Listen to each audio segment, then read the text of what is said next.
News state की खास पेशकश जनता बोले में आपका स्वागत है। मैं हूं राधेश्याम सोनी। इस वक्त हम मौजूद हैं गरबा के मैदान में, जहां पर मां की आराधना के लिए गरबा किया जाता है। चूंकि नवरात्रि का पर्व है, नवरात्रि का पर्व सनातन में बहुत ही खास माना जाता है, बहुत ही अद्भुत पर्व है और मां की आराधना करने के लिए गरबा का आयोजन किया जाता है। लेकिन हर वर्ष ये आयोजन किया जाता है, लेकिन इस वर्ष आयोजन कुछ अलग तरीके से किया जा रहा है। हमने देखा है कि गरबा में प्रवेश करने से पहले पंडित जी गेट पर मौजूद रहते हैं, गंगा जल छिड़कते हैं, कलावा बांधते हैं, तिलक लगाते हैं, उसके बाद आइडेंटिटी चेक करते हैं, उसके बाद अंदर प्रवेश मिलता है। मतलब गैर सनातनी, गैर हिंदू को प्रवेश वर्जित है। और दूसरा हम बात बता दें आपको कि गरबा के पहले महाआरती होती है, महाआरती के पहले राष्ट्रगान होता है। देश के हित के लिए राष्ट्रगान किया जाता है। उन जवानों को हम राष्ट्रगान के याद करते हैं जो बॉर्डर पर तैनात हैं, हमारी रक्षा कर रहे हैं। हम लोग तो यहाँ खुशियां मना रहे हैं, लेकिन वो अपनी जान हथेली पर रखकर बॉर्डर पर हम लोगों की रक्षा कर रहे हैं। उन जवानों को याद करते हैं जो देश के लिए बलिदान दे चुके हैं। तमाम प्रबुद्धजन लोग हमारे साथ मौजूद हैं। हम उनसे जानते हैं कि आखिर इस बार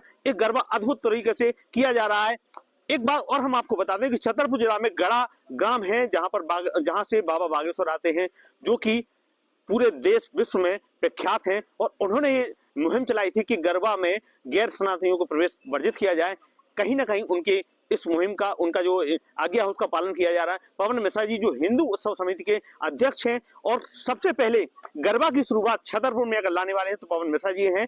इन्होंने ही गरबा की शुरुआत की थी, जो आज जगह जगह पर हो रहा है। हम सबसे पहले उनसे बात करते हैं। ये पवन जी, बहुत बहुत स्वागत है आपका जी। ये हमने देखा है कि अद्भुत तरीके से गरबा किया जा रहा है। इस बार आप देख रहे हैं गेट पे कोई खड़ा हुआ है, तिलक लगा रहा है, क्या कुछ कहना है आपको? देखिए, गरबा तो पारंपरिक रूप से पिछले 17 वर्षों से चला आ रहा है। इस बार हमारा 18वां वर्ष है। और जो देश में जो इस प्रकार की परिस्थिति निर्मित हुई है, जिस तरीके का एक षड्यंत्र, एक सोची समझी एक रणनीति के तहत कुछ विधर्मी शक्तियां हैं, जो कुछ विदेशी ताकतें हैं, जिस तरीके से हमारे देश को खंड खंड करके और हमारे देश में एक उन्माद क्रिएट करना चाहते हैं, एक लोगों में एक मेंटेलिटी सेट करना चाहते हैं, परसेप्शन बनाना चाहते हैं, उसको लेके जो जिस तरीके की जो प्रतिक्रिया पूरे देश में देखने की मिल रही है, तो चूंकि गरबा भी उससे अछूता नहीं है। ये हिंदू उत्सव समिति हमारे संगठन तो है ही, मगर ये हिंदुओं का उत्सव ही है। गरबा हिंदुओं का उत्सव है और ये एक प्रमुख उत्सव है, क्योंकि नवरात्र में इसकी आराधना, माता की आराधना गरबा के माध्यम से की जाती है। निश्चित रूप से गुजरात से शुरू हुआ कार्यक्रम और आज पूरे देश में, पूरी दुनिया में गरबा का कार्यक्रम हो रहा है। और जिस तरीके से गरबा ने एक इवेंट का रूप लिया है और जिस बड़े पैमाने पे गरबा का जो विश्वव्यापीकरण हुआ है, उसको देखते हुए ये जो इस प्रकार की जो असामाजिक शक्तियां हैं, जो असामाजिक तत्व हैं, वो कहीं ना कहीं इस कार्यक्रम में प्रवेश करने का, इस कार्यक्रम के अंदर जाके हमारी जो माताएं, बहनें हैं, बच्चियां हैं, उनको बरगलाने का जो एक उद्देश्य, जो षड्यंत्र उनके माध्यम से चल रहा है और देश भर में इसके जो परिणाम गरबा के बाद आते हैं वो बहुत चौंकाने वाले रहते हैं। तो उसके देखते हुए हम लोगों ने विशेष सावधानी इस वर्ष बरती है। बिल्कुल, लगातार लव-जिहाद के मामले सामने देखने को मिल रहे हैं और गरबा की बात खास तौर से कहा था, जो मामले ज्यादा मिलते हैं। हमने आपको बता दें कि जो मुस्लिम युवतियां होती हैं वो गरबा में शामिल होती हैं, हिंदू लड़कियों को अपना दोस्त बनाती हैं, दोस्त बना करके उनको फिर बहलाती फुसलाती हैं, फिर उसके बाद अपने जो मुस्लिम युवक रहते हैं उनसे भी दोस्ती कराती हैं, फिर उनको प्रेम जाल में फंसा करके और धर्म परिवर्तन के लिए प्रताड़ित करती हैं। इतना प्रताड़ित करती हैं, मानसिक प्रताड़ित करती हैं, उनके वीडियो बनाते हैं कि वो या तो मरने को मजबूर हो जाती है, धर्म परिवर्तन कर लेती हैं। हमारे साथ पंडित जी मौजूद हैं। हम देख रहे हैं कि पंडित जी कल तिलक लगा रहे थे, भगवा तिलक लगा रहे थे और गंगा जल भी छिड़क रहे थे। पंडित जी, क्या कुछ कहना है आपका कि आप जो गैर सनातनी युवक हैं वो ना आए, कैसे चेक करते हैं आप? उनको जय श्री राम सबसे पहले कहते हैं कि जय श्री राम बोलें, हर हर महादेव, जय माई की बोलते हैं। और इसमें भी यदि कोई अटक गया तो उसको बाहर कर देते हैं, क्योंकि जो हिंदू सनातनी है तो तुरंत बोल देगा जय श्री राम, राधे राधे, महादेव, जय माई की, इस तरह से। और ये जो गरबा का महोत्सव चल रहा है, ये तो पूरा शक्ति का एक प्रतीक है। हर पुरुष के ऊपर जो एक स्त्री अंदर विद्यमान होती है, स्त्री पुरुष, क्योंकि स्त्री शक्ति का स्वरूप होता है। जब तक व्यक्ति जीवित है तब तक उसके पास शक्ति है, तब तक जीवित है। जहाँ शक्ति निकल गई तो मृत हो जाता है। इसलिए सनातनियों को हम तिलक इसलिए लगाते हैं कि ये तिलक मस्तक में लगाया जाता है। और मस्तक, ये तिलक जो है पुराणों में, इसको जो है भागवत इत्यादियों में बहुत इसका वर्णन है कि साक्षात वैष्णवों का धन है, साधु संतों का धन है, सनातनियों का धन है। इसलिए जो है, और सर्वम देवी मयम जगत एक स्तम तद्भुवन नारी व्याप्त लोक त्रयाम दिशा। तो ये जब संसार में व्याप्त है माता, इसलिए जो है हम लोग सबको माता का स्वरूप मान कर करके कि शक्ति का स्वरूप आप हो जाएं, इसलिए तिलक लगाते हैं। क्योंकि अतुलम तत्र तत्तेजा सर्वदेव शरीरजम एकस्थम तद भुवन नारी व्याप्त लोक त्रयाम दिशा, सभी के शरीर में माता विद्यमान है। इसलिए माँ का स्वरूप बिना शक्ति के लिए, देखिए जिस तरह से शक्ति का तत्व होगा, शक्ति का आराधना वही कर सकता है। विष्णु तत्व से परिणित होगा, वो विष्णु की आराधना करेगा।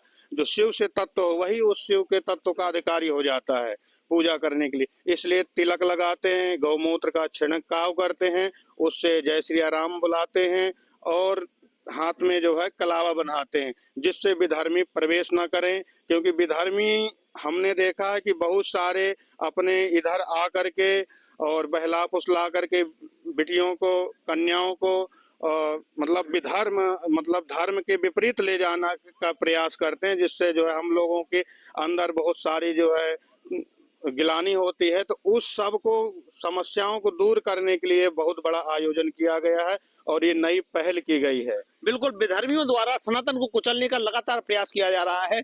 हम बात करते हैं, हमारे साथ मौजूद हैं कि आप बताइए कि राष्ट्रगान जैसे गाया जाता है, तो राष्ट्रगान गाने का उद्देश्य क्या है? राष्ट्रगान गाने का उद्देश्य ये है कि सबसे पहले हम ये देखते हैं कि राष्ट्रगान जो हमारे भारत के बॉर्डर पर हमारे सैनिक भाई हैं, उनके सम्मान में, देश की सेवा में है। कि आजकल तो लव जिहाद के मामले सामने आते हैं, आजकल तो गरबा की बात मामले सामने आते हैं। कुछ युवतियां, मुस्लिम युवतियां गरबा में शामिल हो जाती हैं, फिर हिंदू लड़कियों को दोस्त बनाती हैं, फिर उसका बहलाती फुलाती, फिर वो उनका षड्यंत्र है, पूरा षड्यंत्र के तहत काम करती है, फिर अपने युवकों को झोंक देती है। जो ये उनका पूरा बना बनाया षड्यंत्र है। हम कहते हैं अगर आपको हमारे हिंदू धर्म में ज्यादा ही इंटरेस्ट है तो आप आ जाइए ना, उस हिंदू धर्म को स्वीकार कीजिए ना। धर्म तो एक ही है ना, सनातन। फिर तो सबके मजहब हैं। जब आपको सनातन में आना है तो आपका स्वागत है, आप आइए हमारे सनातन में। बिल्कुल, जैसे बाबा बागेश्वर ने कहा था कि मंदिर, मस्जिद, गिरजाघर कुछ भी हो, सब जगह राष्ट्रगान बजना चाहिए। उनका कहना बिल्कुल सही है। आप धर्म अलग अलग है, अलग धर्म को मानते हैं, वो धर्म को मना नहीं करते। आप मुस्लिम धर्म को माने या ईसाई धर्म को माने, जिस धर्म को मानते हो धर्म को मानिए, लेकिन आप उस राष्ट्र में रह रहे हैं, कम से कम राष्ट्र का गीत तो गाइए। अगर राष्ट्र का गीत नहीं गा सकते तो आप देशद्रोही हैं। उन्होंने कहा इससे पहचान होगी, अगर आप राष्ट्रगान नहीं बजाते हैं तो आप देशद्रोही हैं, राष्ट्रगान बजाते हैं तो देश के हितैषी हैं। यही उन्होंने कहा था दिल्ली में एक समागम, संत समागम के दौरान ऐलान किया था। क्योंकि छतरपुर के हनुमान टोलिया प्रांगण से महाआरती के बाद राष्ट्रगान शुरू हो गया था। अब छतरपुर में जगह जगह पर महाआरती के बाद, हर सामाजिक कार्य के बाद पहले राष्ट्रगान की शुरुआत हो चुकी है। और यह गरबा महोत्सव में भी प्रतिदिन राष्ट्रगान गाया जाता है। उन वीर जवानों की सलामत के लिए राष्ट्रगान गाया जाता है। हम भाई साहब से बात करते हैं। भाई साहब, इसमें क्या कुछ कहना है? जैसे राष्ट्रगान के लिए बाबा बागेश्वर ने पहल की थी, राष्ट्रगान गाना चाहिए, तो उन्होंने ये नहीं कहा कि आप अपना धर्म नहीं मानो। कुछ ईसाई है, सिख ईसाई जो भी है, मुस्लिम समुदाय की, अपना धर्म मानिए आप, लेकिन अब जब राष्ट्र में रहते हैं तो कम से कम राष्ट्रगान तो गाना चाहिए। आपने अभी देखा होगा पिछले 1-2 सालों में जिस तरीके से श्रीलंका बर्बाद हुआ, दूसरी पुनरावृत्ति बांग्लादेश में हुई, मतलब साफ साफ ये उदाहरण है कि हमारा अपने राष्ट्र के प्रति कोई सम्मान नहीं है। हम अपने राष्ट्र की संपत्ति को जला रहे हैं, हम अपने राष्ट्र की संपत्ति की तोड़फोड़ कर रहे हैं, हम राष्ट्र को तोड़ने का प्रयास कर रहे हैं। और राष्ट्र को तोड़ने के बाद आपको क्या हासिल होगा? जब वो राष्ट्र ही नहीं बचेगा तो आप उस राष्ट्र में रह के आप क्या करेंगे? आपकी क्या पहचान होगी? इस तरीके की पुनरावृत्ति अभी नेपाल में भी करने का प्रयास किया गया। ये एक षड्यंत्र के तहत आप देखिए पूरे भारत के चारों ओर इस तरीके का एक कुचक्र जो चल रहा है, इसको देखते हुए जो बाबा बागेश्वर ने कहा, उनका जो मंतव्य है, मंतव्य यही है साफ साफ कि हमें अपने देश के प्रति सम्मान, मतलब हमें अपनी देशभक्ति, अपने देश के प्रति, अपनी देश की संपदा के लिए एक रविन्द्रनाथ टैगोर की एक बहुत बड़ी लाइन है, देश की धरती, देश के जंगल, देश का पानी, देश का जल। ये हमें ये भाव अपने में अंदर लाना पड़ेगा कि इस देश का जल, देश के जंगल, देश की जमीन, देश का एक एक भूखंड का एक एक हिस्सा हमारा अपना है, ये हमारा घर है, हमारी धरती, हमारी भारत माता स्वर्ग से भी महान है। और ये भाव आपको जब आएगा, जब आप रोज इस राष्ट्र को नमन करेंगे, राष्ट्र के प्रति सम्मान रखेंगे और राष्ट्रगीत आप गुनगुनाएंगे, राष्ट्रगीत जब गाएंगे और जब आप खड़े होके सावधान की मुद्रा में राष्ट्रगान करते हैं तो उस 5 मिनट के राष्ट्रगान में आपकी देश के प्रति जो भक्ति होती है वो अंदर से जागती है और लोगों के लिए एक उदाहरण पेश होता है। बिल्कुल सही है। जब आप राष्ट्रगान गाते हैं तो आपके अंदर, शरीर के अंदर अलग देशभक्ति की स्फूर्ति जाग जाती है। ये मैंने महसूस किया है और देखा भी है। और माता शक्ति हमारे साथ मौजूद है, हम उनसे बात करते हैं कि गरबा के दौरान गैर हिंदू लड़कियां, युवक युवतियों का प्रवेश वर्जित किया गया है, क्या कुछ कहेंगे आप? हमने इसलिए वर्जित किया है क्योंकि एक माहौल चल रहा है लव जिहाद का। हम नहीं चाहते कि हमारे भारत की, हमारे धर्म की बच्चियां इस उसमें जाए, परिवेश में जाए कि उनके साथ वो लोग साथ में हो, इसलिए हमने वर्जित किया है उनका आना। बिल्कुल यहाँ पर असमय तक अगर आते तो निश्चित तौर पर कोई ना कोई उपद्रव फैलाएंगे और उस नहीं चाहते हैं कि लोग कि वो किस पंडाल में कोई गैर सनातनी आए। और बाहर लिखा भी है कि गैर सनातनी हिंदुओं का प्रवेश वर्जित है। तमाम बच्चियां भी हमारे साथ मौजूद हैं। युवती, क्या नाम है आपका? कृति सिंह बुंदेला। कृति सिंह बुंदेला जी, आप क्या कहना चाहती हैं? लगातार लव जिहाद के मामले सामने बढ़ रहे हैं। आप देखिए ऐसी बच्चियों को क्या समझा देना चाहते हैं जो बलगला के हो जाती हैं, मुस्लिम युवतियों से दोस्ती कर लेती हैं, फिर वो कहीं और दोस्ती करा देती हैं, ऐसी युवतियों को क्या कहना चाहेंगे? जब हमारे भारत में ही पहलगांव जैसी जगह पे हिंदुओं को पूछ पूछ के मारा गया, तो फिर हम क्यों अपने यहाँ पर गैर हिंदुओं को यहाँ पर अंदर आने दिए जाए? इसलिए ये यहाँ पर गैर हिंदुओं को यहाँ पर आना वर्जित कर दिया गया है पंडाल में। ऐसी लड़कियों को जो मुस्लिम लड़कियों से दोस्ती रखती हैं और फिर मुस्लिम लड़कियां, उनका टारगेट तो फिक्स है, उन टारगेट के तहत काम करती हैं। पहले हिंदू लड़कियों को दोस्त बनाओ, दोस्त बना के बाद फिर वो अपने वो लड़कियों को उससे मिलवाती हैं। तो ऐसी लड़कियों के लिए क्या करना, उनको क्या करना चाहिए? जब वो हिंदुस्तान में रह रही हैं तो उनको एक तो पहले राष्ट्रीयता देखनी चाहिए, अपने उसमें धर्म में दूसरी लड़कियों को ना फंसाना चाहिए। और वो खुद एक लड़की हैं, उनको तो नहीं, हमारे यहाँ पे जो हिंदू हैं वो तो नहीं उनको फंसाते हैं, तो उनको ऐसा नहीं करना चाहिए क्योंकि वो खुद भी एक लड़की हैं। बिल्कुल, बहुत अच्छी बात कही लड़की ने। पहलगाम का हमला अभी हाल में ही हुआ था। आपने देखा होगा कि चुन चुन के हिंदुओं को मारा गया है। पहले कहा गया जो विधर्मी द्वारा कि आप हिंदू अलग हो जाए, मुस्लिम अलग हो जाए, अलग अलग करके फिर मुस्लिमों को छोड़ दिया जाता है और हिंदुओं को चुन चुन के मारा जाता है। उनकी पत्नियों के सामने उनका सुहाग उजाड़ा जाता है, सिंदूर उजाड़ा जाता है और कहा जाता है, जब पत्नियां रोती हैं और कहती हैं कि आपने हमारे पति को मार दिया, हमारा घर उजाड़ दिया, तो आप हमें भी गोली मार दो, तो उनका एक जवाब रहता है कि आप जाके मोदी को बताइए कि हमने उनको मार दिया है। तो लगातार सामने किसके सामने जिसका सुहाग उजड़ता है उसके चेहरे पर क्या बीती होगी। मातृशक्ति और मौजूद है, हम आपसे बात करते हैं। क्या कुछ कहना है आपको इसको लेकर के? इस बात को लेके मैं यही कहूंगी कि हम सभी को एक होकर इस ओर सख्त कदम उठाना चाहिए। जब हमारे घर के बच्चों के संस्कार ही हम ऐसे ना देंगे तो ना वो बहकेंगे, और यदि उन्हें कोई बहकाता भी है तो उसके लिए भी वो एक सशक्त होकर सामने आएंगे। बिल्कुल, कहीं ना कहीं जो इन्होंने बात कही है कि हमें खुद उसके लिए कहीं ना कहीं हम लोग खुद दोषी हैं, परिजन भी दोषी हैं, पेरेंट्स दोषी हैं, माँ बाप दोषी हैं, क्योंकि हम अपने बच्चों को अच्छे संस्कार नहीं दे पाते, अपने बच्चों को धर्म से नहीं जोड़ते। आप देखिए अन्य किसी समुदाय में आप देखिए उनका जो टाइम होता है उस टाइम के कोई भी काम हो, सब काम छोड़कर धर्म के प्रति जाते हैं। लेकिन हम लोग कभी अपने बच्चों को मंदिर नहीं ले जाते, कभी अपने बच्चों को धर्म से नहीं जोड़ते। आप देखिए अन्य किसी समुदाय में आप देखिए उनका जो टाइम होता है उस टाइम के कोई भी काम हो, सब काम छोड़कर धर्म के प्रति जाते हैं। लेकिन हम लोग कभी अपने बच्चों को मंदिर नहीं ले जाते, कभी अपने बच्चों को धर्म के प्रति नहीं जोड़ते, कभी अपने बच्चों को रामायण नहीं सुनाते हैं कि भगवान कौन थे, क्या था। ये धर्म से बिल्कुल अलग करते जा रहे हैं, सिर्फ मोबाइल में व्यस्त हैं। यही कारण है कि कहीं ना कहीं सनातन खतरे में जा रहा है लगातार। बताइए आपकी लगातार सनातन को कुचलने की कोशिश की जा रही है। बाबा बागेश्वर प्रयास कर रहे हैं, हिंदू संगठन के यात्राएं निकाल रहे हैं, तमाम प्रयास कर रहे हैं, लेकिन फिर भी सनातन कुचला जा रहा है।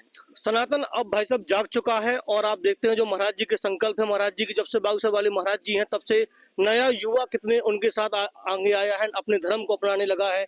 और आप मंदिरों में देखिए मंगलवार शनिवार को कितने युवा ही आगे आ गए हैं। जो कहते हैं कि पहले पूजा बुजुर्ग लोग करते हैं वो करते हैं, आज युवा ही सबसे ज्यादा आपको मंदिरों में भंडारा कराते हुए मिलेंगे, दुर्गा पंडालों में भी सबसे ज्यादा युवा ही मिलेंगे। अब वो अपने धर्म को पहचानने लगे हैं जब से महाराज जी आए। बिल्कुल, अभी हाल में बरेली की घटना हमने देखी है। बरेली की घटना में किस प्रकार से षड्यंत्र के तहत पुलिस पर हमला किया जाता है, हालांकि पुलिस भी लाठीचार्ज करके उनको सबक सिखाती है। एक वीडियो और भी सामने आया, अब जनता भी पुलिस और सरकार के समर्थन में आ गई है। एक वीडियो में हमने देखा है कि मोदी जी लठ चलाओ हम तुम्हारे साथ हैं। तो कहीं ना कहीं जनता जागरूक हो चुकी है, सनातन को बचाने के लिए जनता जागरूक हो चुकी है और हर प्रयास कर रही है कि कुछ भी होगा सनातन को बचाना है। एक बच्ची और हमारे साथ मौजूद है, ये क्या नाम हो रही है आपका? रुद्राश्री मिश्रा। इतना अभी सब आपने सुना है जो कुछ हमने बोला है, इस मैडम क्या कुछ कहना चाहती हैं? इस मैटर में ये कहना चाहते हैं कि हमें एक लड़की होके लड़कियों के साथ धोखा नहीं करना चाहिए कि हम दोस्ती की आड़ में कुछ भी करवाएं उनसे। और इसमें हमारी भी गलती है कि हमें अपनी संस्कृति को साथ लेकर चलना चाहिए, उसके हिसाब से रहना चाहिए, किसी के कहने पर अपनी संस्कृति को नहीं छोड़ना चाहिए। ऐसे परिजनों को क्या कहना चाहते हैं जो अपने बच्चों को कभी मंदिर नहीं ले जाते, कभी धर्म की बात नहीं बताते हैं? ऐसे परिजनों की क्या सलाह देना चाहते हैं? देखिए, बहुत महत्वपूर्ण प्रश्न आपने किया है। ये जो देश में सबसे ज्यादा जो संस्कारों का जो संवहन होना चाहिए, जो बच्चों में हम आज शिक्षा तो बहुत अच्छी दे रहे हैं, मगर कहीं ना कहीं हम अपने संस्कार देने में चूक रहे हैं। ना तो हम अपने बच्चों को मंदिर ले जा रहे हैं, ना कहीं हम कीर्तन मंडली में ले जा रहे हैं, ना घर में कभी इस प्रकार के हम कार्यक्रम करते हैं जिससे बच्चे हमारी संस्कृति के प्रति जागरूक हों, हमारे जो पुराण हैं, वेद हैं, इनको पढ़ें या इनको देखें, या हमारे जो आदर्श पुरुष हैं, श्री रामचंद्र जी हैं, भगवान महादेव हैं, इनके बारे में जब तक हम उनको नहीं बताएंगे तो फिर इनको क्या है कि एक पाश्चात्य संस्कृति के हीरो की तरह दूसरे धर्मों के जो भगवान हैं या जो उनके इष्ट हैं उनको हीरो की तरह प्रस्तुत किया जाता है कि नहीं, आपके भगवान तो कुछ है ही नहीं और जो कुछ किया है तो सब हमारे उनने किया है। तो इस तरीके से एक उनके दिमाग में एक मेंटेलिटी सेट होती है कि नहीं नहीं यही अच्छा है, तो और उसका खामियाजा ऐसे परिवार भुगतते हैं। तो हमको अपनी जो प्राथमिक शिक्षा है वो देने के साथ साथ जैसी पहले एक प्राचीन गुरुकुल परंपरा थी उस तरीके से हमें घर में भी अपने इस प्रकार के संस्कार उनको बच्चों को देना चाहिए। सनातन धर्म में ब्राह्मण, क्षत्रिय, वैश्य, शूद्र 4 धर्मों में बांटा गया है और कहीं ना कहीं ये खतरा का प्रतीक सामने आ रहा है कि लोग अलग अलग धर्मों को मानते हैं, इसलिए एक नहीं हो पाते। कहीं ना कहीं कोई सनातन, कोई क्षत्रिय धर्म मानता है, कोई ब्राह्मण धर्म मानता है, कोई खरे धर्म मानता है, तमाम अलग अलग धर्मों में सनातन धर्म बटा हुआ है। यही कारण है कि लोग एक एकत्रित नहीं हो पाते। सनातन को क्या ऐसा करना चाहिए जो एक छत्र, भगवान तो सभी के एक हैं लेकिन अलग अलग धर्मों को मानते हैं, तो कहीं ना कहीं ये भी है कि सनातन एक नहीं हो पाता। यही इसी कारण जुल्म सह रहा है।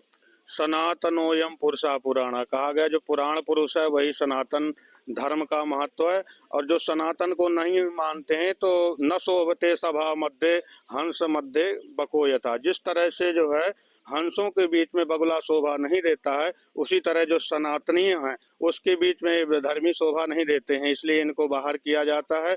और हम सभी के माता पिता को, हिंदुओं को क्या ऐसा करना चाहिए जो एक धर्म में आ जाए? धर्म अलग अलग मानते रहो लेकिन कभी तो एकजुट हो, एक मंच पे खड़े तो भगवान राम की आरती हो, सभी एकजुट हो। हमारे यहाँ 5 ब्रह्म माने गए हैं, जो गणेश के उपासक होते हैं और देवी के उपासक, सौर्य के उपासक और शिव के उपासक और वैष्णव, ये पांचों एक ही हैं। जिस तरह से ये जो है एक ही व्यक्ति होता है, कोई मास्टर उसी का नाम रहता, कोई उसको फूफा कहता है, कोई मामा कहता, कोई बेटा कहता, कोई पिता कहता है, वही परम पुरुष एक ही।